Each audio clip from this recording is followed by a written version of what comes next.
What would happen if you built a refuge for a persecuted people in a place where another people already lived? In the next few minutes, you'll learn why this moral quandary is at the root of the struggle between Israelis and Palestinians. First, there are a couple of things it's helpful to understand. One, many Jews fled harsh persecution in anti-Semitic Europe, especially the Nazi Holocaust. Zionists encouraged massive immigration to historic Palestine, at that time a British colony, where Jews had an age-old connection and where small Jewish communities had long existed among larger groups of indigenous peoples. But when the UN offered the Jewish immigrants the majority of the land for a new state called Israel, for the indigenous Palestinians who lived there, it was a massive destruction of life. They rejected the UN's partition plan, and several Arab states invaded the new state of Israel. Israeli forces essentially erased over 400 Palestinian villages and towns.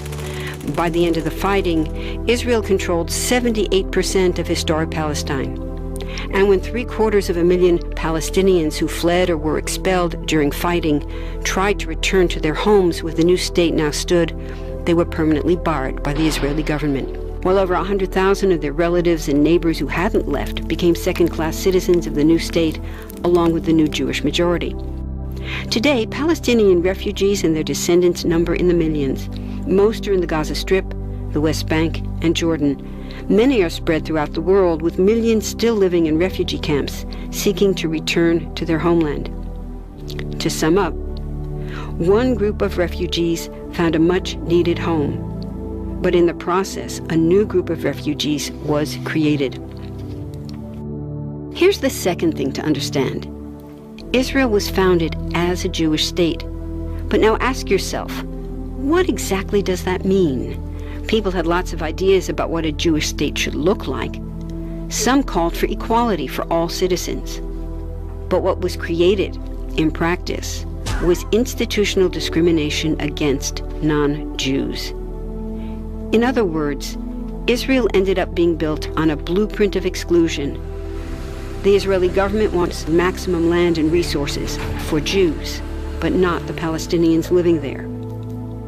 That's why, inside Israel, Jews get special privileges, including rights to land and housing, that are denied to the Palestinian citizens, who make up 20% of Israel's population. That's also part of why Israel has never defined its borders.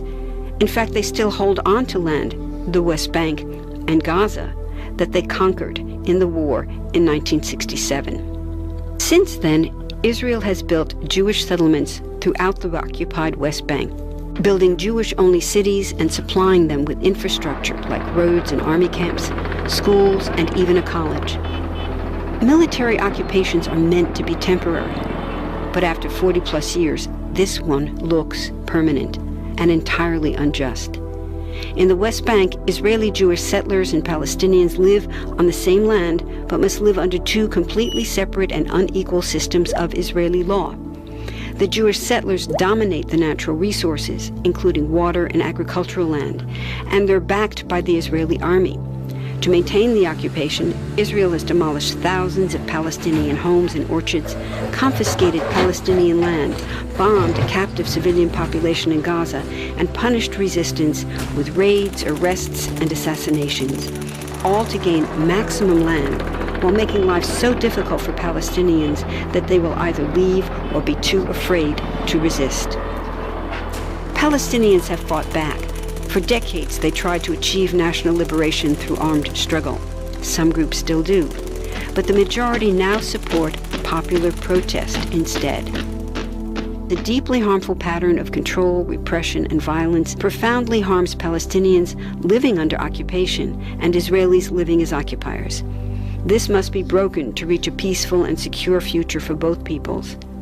Now that you understand the problem, what about the solution? What about peace talks? So far, over 2 decades of U.S.-backed peace talks have actually made things worse by helping Israel continue the occupation. It's been years of talking while Israel massively expanded the Jewish settlements and literally redrew the map.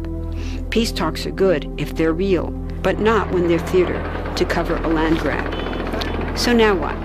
The current world superpower, the United States, has been a terrible friend, enabling Israel's destructive and self-destructive expansion onto Palestinian land by funding the Israeli military, the biggest recipient of U.S. foreign aid in the world. But there's another superpower that can make the difference: you. There's a movement with hundreds of thousands of people just like you across the world, including Palestinians and Israelis, protesting, educating, divesting, and boycotting, all to bring nonviolent international pressure on Israel to stop violating human rights of Palestinians.